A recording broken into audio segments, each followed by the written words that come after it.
Hello everyone. So we're reading The Lion and the Unicorn by Shirley Hughes. It's an incredibly powerful story about Lenny. His father is fighting in the army during the Second World War, and his mother sent him away as an evacuee from London, and he's staying in this strange house. He's met a man who's become quite friendly to him. The children aren't very nice to him, the place he's staying. He's been bullied a bit, he got through that, but now something terrible has just happened. Mum's weekly letters stopped coming. Every morning, Lenny waited anxiously by the gates for the postman to arrive, but there was nothing for him. He told nobody how worried he was, but he started to have bad dreams about searching for Mum and running, and lions leaping out at him and pinning him down with their terrible teeth and claws. The bedwetting started again. In the end, everything was just too terrible to be borne. One night, Lenny waited till the girls were asleep. He had his suitcase ready, packed. He put his precious badge in his pocket and crept downstairs to the back kitchen. It was difficult to unbolt the back door without making a noise, but he managed it standing on a chair. He was running away. He had to get back to London.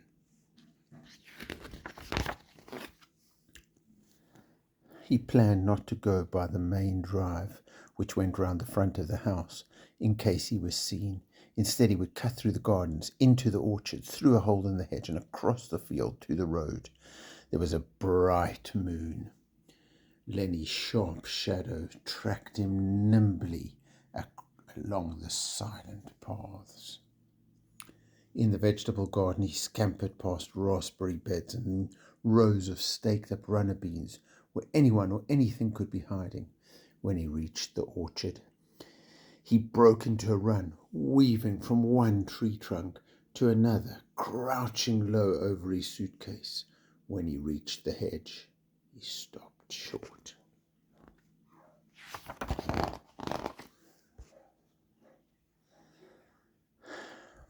He thought he heard something moving, stealthily and carefully through the grass on the other side. He listened. The whole night seemed to be breathing, purring, growling. He was sure something was coming through the hole in the hedge. Lenny did not stop to find out what it was. He dropped his suitcase and ran. Now, the dark, many-chimneyed shape of the house seemed to be flying swiftly against the moon, too far away to run to now. But he ran all the same, wildly, until he was heaving for breath. Now he was on the path by the summer house. He saw the door to the walled garden. He pushed it open, fell inside, and slammed it shut behind him.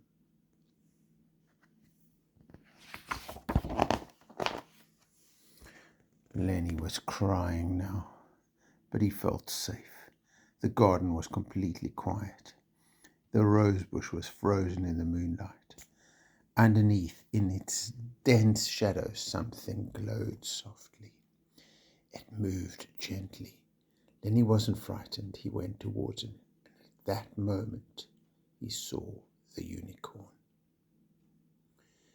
It was alive, glimmering under the rosebush, sitting on its haunches, with its one spiraling horn and its long white silky mane. It turned its beautiful neck, and it looked at him. Lenny knelt down. He laid his head between its hooves, with his face in the grass. He was very tired. Almost at once he fell asleep, as though from a great height. Almost at once he fell, as though from a great height, into a deep sleep.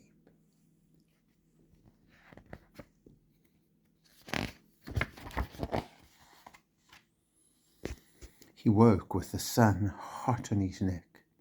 It was morning, and the unicorn had gone. The statue was in its usual place, watching over the garden. Lenny got up and looked around. He knew that something had changed inside him. It seemed now that it was his own night fears which had been chasing him. He went out of the garden, closing the door softly behind him, and began to walk back to the house.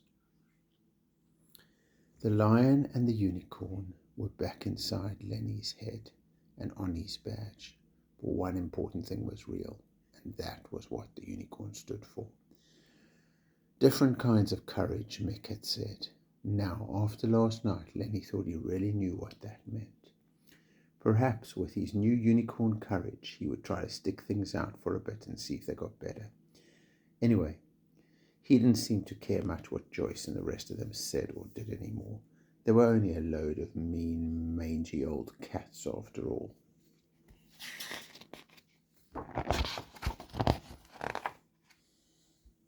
Then he came to where the garden met the back drive. As he turned the bend, he saw a figure coming towards the house from the opposite direction. A smallish person in a brown coat, a familiar walk. There was a good distance between them. Lenny quickened his pace. Then he broke into a run. Now as he got closer, the outline of that person was blurred with tears. Lenny tore the last few yards. "Mum, oh Mum," he shouted, and he threw himself into her arms. "Didn't you get my letter?" said Mum. After a while, bombed out, a direct hit, the whole house gone. Lucky I was working at the canteen that night. "I never got no letter," sobbed Lenny. "The letterbox must have got it," said Mum. "I was running away," Lenny tried to tell her, but then his voice choked. It was too difficult to explain.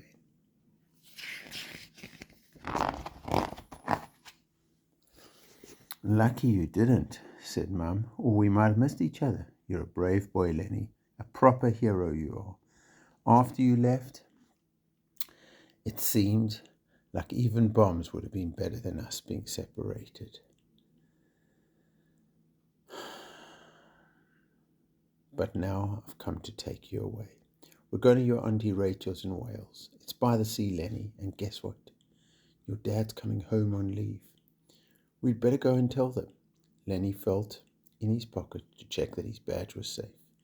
So Lenny Levy, was brave after all. He knew that didn't mean he would never be scared again, but at that moment, he felt he could face anything. Jaunty now and hand in hand with Mum, he walked towards the house.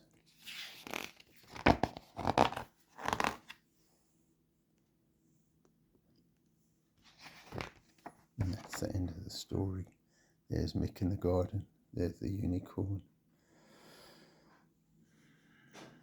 So Lenny stuck it out and learnt to find that courage inside himself to be brave.